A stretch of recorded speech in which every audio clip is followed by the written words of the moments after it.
Alright, so I have something a little different for you today.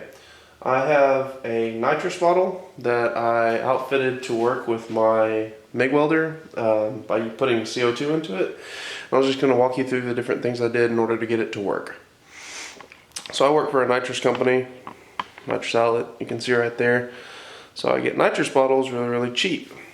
And so I figured there's got to be a way to get this regulator, which I use for CO2 and argon, onto this bottle. And it just so happens that this fitting is a CGA 320. The only problem being there's a small hole up under here from when you do the, you can't really see that. Well, believe me when I say there's a small hole up under here so that when you're unscrewing the nut by hand, your hand doesn't get burned by the CO2. So I ended up getting a small piece of a bottle nipple that we use at work and machining it down on the lathe and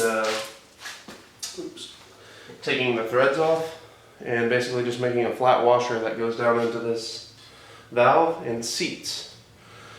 And then I got this CGA 320 to CGA 580 adapter at Airgas for about $16, and it screws with the gasket directly onto this bottle like this. Get it snug. And then this regulator, which is like $25 on Amazon, you can screw directly into that.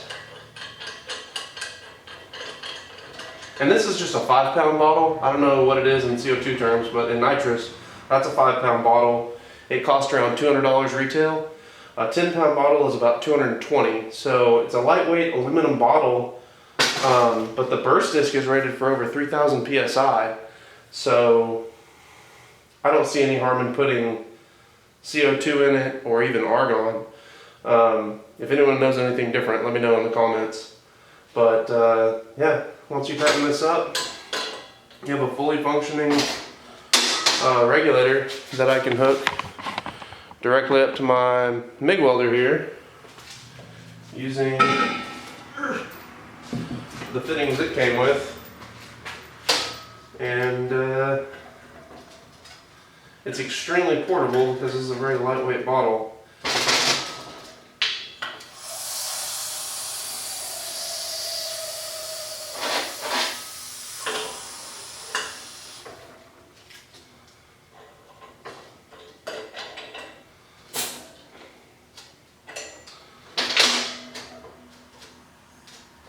Alright, so there we go.